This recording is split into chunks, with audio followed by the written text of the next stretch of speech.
is our slides of our PowerPoint, and we are Team Stress. Group members consist of Annette, me, Tatiyanah, and Leslie, also known as LJ. Annette and I will be here talking about our PowerPoint slides. LJ couldn't make it.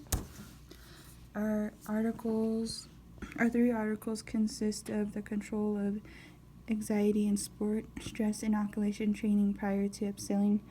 The second article, relationships between perceived stress and health behaviors in a sample of working adults. 3, developing mindfulness in college students through movement-based courses, effects in self-regulatory self-efficacy, mood, stress, and sleep quality. Our purpose is to investigate any correlations between the 3 surveys our class took, as well as finding any implications that the correlations may present in a sport or a exercise psychology setting. Our first hypothesis is students who feel energized and not stressed may report high energy of less stress. Our second hypothesis is the subjective vitality survey, and we think they are non-judgmental. Also, students are feeling energized, and those who report high energy also report high in non-judgmental experiences. Our third hypothesis is reported non-judgmental perceived less stress. So here are surveys. We have 3 surveys that we used from class. One is the perceived stress scale that measured the individual's perception in daily life. It had 10 questions scored from 1, meaning never, 5 to very often. A subjective vitality, which measured the state of feeling alive and energized of your well-being, which had 7 questions. The scoring, 1 not true to 7 very true. And we have a 5-facet mindfulness survey. It observed and described acting with awareness, non-judging of inner experience, and non-reactivity of inner experience. The mindfulness survey had 11 questions. The score was 1 never to 5 very often. And the data here. For the data, we found 2 significant correlations. For the subject vitality survey, it was significant and associated with non-judging of experience. The scale was also reversed. And the other one is perceived stress was significant and negatively correlated to non-judging of experience. The results turned out to be that our classmates who reported high subjective vitality also report high in non-judging or experience. And our classmates also reported high non-judging of experience reported low perceived stress.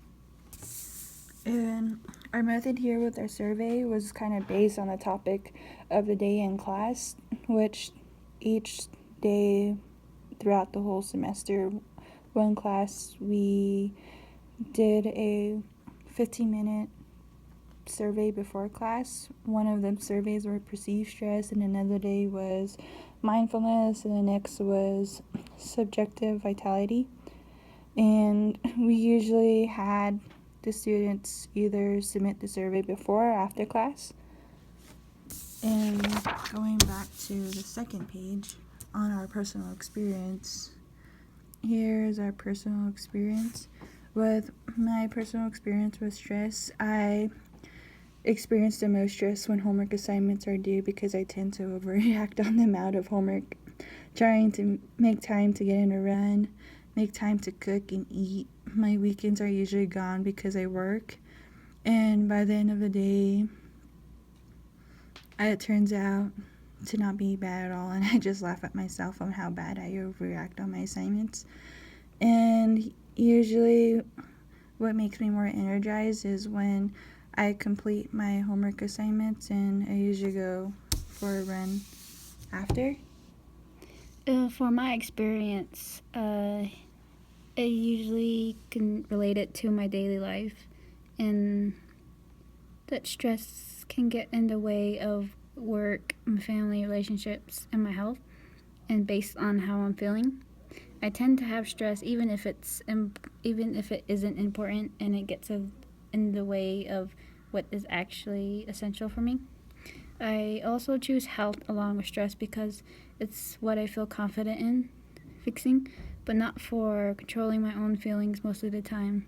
In other words, I can't handle stress and likely to feel sleepy even if I don't show it. And coming to our conclusion, our limitations was not all students completed all the surveys. Some students didn't show up on the day the surveys were handed out.